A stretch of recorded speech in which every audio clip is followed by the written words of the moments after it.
नमस्कार। आज हम भारत के एक ऐसे क्रिमिनल केस की बात करने वाले हैं जिसने पूरे देश को हिलाकर रख दिया था, प्रियदर्शिनी मट्टू केस।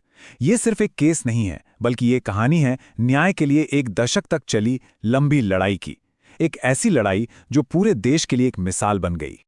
तो चलिए कहानी की शुरुआत करते हैं। साल 1999 से। ये वो वक्त था जब एक निचली अदालत ने एक ऐसा फैसला सुनाया जिसने पूरे भारत में जैसे एक सनसनी फैला दी। ये शब्द निचली अदालत के जज के थे। सोचिए, एक ऐसे इंसान को बरी करने का ये ऑफिशियल कारण दिया गया जिसके खिलाफ सबूतों का अंबार लगा हुआ था, संदेह का लाभ। पर सवाल तो ये था कि जब सबूत इतने साफ थे तो आखिर ये संदेह आया कहां से?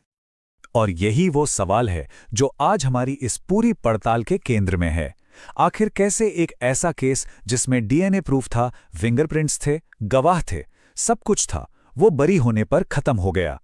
ये कहानी है न्याय के लिए उस लड़ाई की जिसने एक नाकाम जांच और पूरे सिस्टम को चुनौती दे दी। इस सवाल का जवाब अगर हमें जानना है तो हमें थोड़ा पीछे जाना होगा, उस अपराध से पहले के वक्त में, और उन दो किरदारों को समझना होगा जिनके इर्द गिर्द ये पूरी कहानी घूमती है। एक तरफ पीड़ित और दूसरी तरफ उसका आरोपी स्टॉकर। प्रियदर्शिनी मट्टू दिल्ली यूनिवर्सिटी में लॉ की पढ़ाई कर रही एक 25 साल की लड़की।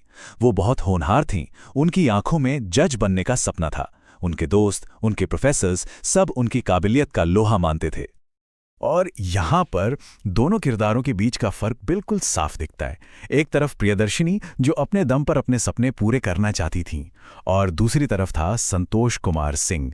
वो भी उसी लॉ कॉलेज में था, लेकिन उसकी पहचान थी कि वो एक सीनियर आईपीएस अफसर का बेटा है। वो प्रियदर्शिनी के पीछे जैसे जुनून की हद तक पड़ गया और उसे स्टॉक करने लगा। संतोष की हरकतों से तंग आकर प्रियदर्शिनी ने कई बार पुलिस में शिकायत भी की, लेकिन हर बार उनकी शिकायतों को नजरअंदाज कर दिया गया। और उन्होंने ये दिल दहला देने वाली बात कही थी जो बाद में एक भयानक भविष्यवाणी बन गई। अगर मेरे साथ कुछ भी होता है तो उसका जिम्मेदार सिर्फ और सिर्फ संतोष होगा। अब बात करते हैं उस भयानक अपराध की, और उस केस की जो जांच करने वालों के लिए पहली नज़र में बिल्कुल एक ओपन एंड शट केस लग रहा था। तारीख थी 23 जनवरी 1996। संतोष सिंह दिल्ली के वसंत कुंज में प्रियदर्शिनी के घर में दाखिल हुआ। उसने पहले प्रियदर्शिनी को एक मोटरसाइकिल हेलमेट से बेरहमी से पीटा, फिर उनका रेप किया और आखिर में एक तार से गला घोंटकर उनकी हत्या कर दी। पोस्टमार्टम रिपोर्ट में भी रेप और गला घोंटने से मौत की ही पुष्टि हुई। सबूत एकदम साफ थे। डीएनए सबूत सीधे सीधे संतोष सिंह से जुड़ रहे थे। क्राइम सीन पर उसकी उंगलियों के निशान मिले। एक नहीं, कई गवाहों के बयान भी उसी की तरफ इशारा कर रहे थे। मामला इतना संगीन था कि जनता के दबाव के बाद इसे सीबीआई को सौंपना पड़ा। अब इतने सारे सबूतों के बाद भी जो शुरुआती ट्रायल का नतीजा आया वो सच में चौंकाने वाला था।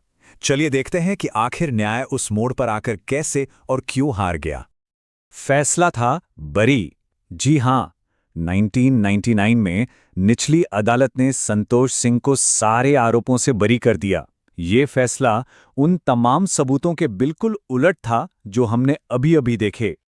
और सबसे हैरान करने वाली बात तो ये थी कि जज ने खुद अपने फैसले में ये माना कि जांच को जानबूझकर कमजोर किया गया था। क्यों?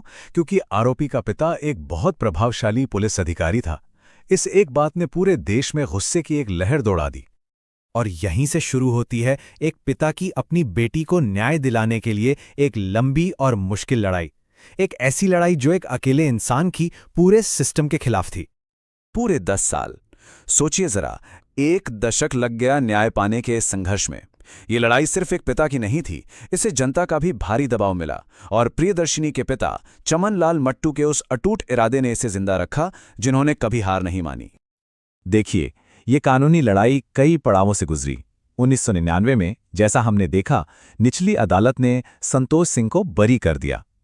फिर 2006 में दिल्ली हाईकोर्ट ने उस फैसले को पूरी तरह से पलट दिया।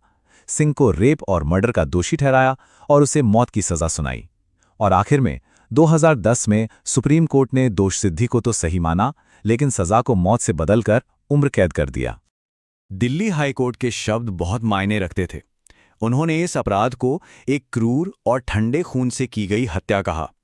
ये इस केस में एक बहुत बड़ा मोड़ था जिसने जनता की भावनाओं को आवाज दी। तो आखिर में आइए ये समझते हैं कि प्रियदर्शिनी मट्टू केस ने भारतीय कानून और हमारे समाज पर क्या स्थायी असर छोड़ा। ये केस सिर्फ एक केस नहीं रहा, ये कई चीजों का प्रतीक बन गया। इसने स्टॉकिंग और हैरेसमेंट जैसे खतरों को, जिनसे महिलाएं रोज जूझती हैं, एक नेशनल डिबेट का मुद्दा बना दिया। इसने ये भी दिखाया कि कैसे पावर और रसूख का गलत इस्तेमाल करके न्याय को दबाया जा सकता है। और हां, ये भी साबित किया कि जवाबदेही तय करने में पब्लिक प्रेशर और मीडिया कितना बड़ा रोल निभा सकते हैं। और सबसे बढ़कर ये उस कहावत को सच करता है कि न्याय में देरी हो सकती है पर अंधेर नहीं।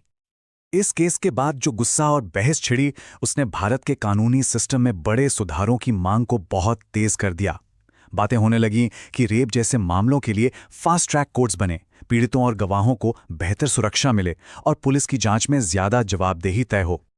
हम इस पूरी चर्चा को प्रियदर्शिनी के पिता चमन लाल मट्टू के इन बहुत ही मार्मिक शब्दों के साथ खत्म करते हैं। मैंने अपनी बेटी खो दी, लेकिन मैं नहीं चाहता कि कोई और पिता न्याय से अपना विश्वास खो दे। ये शब्द हमें हमेशा याद दिलाते रहेंगे कि इस लंबी लड़ाई की मानवीय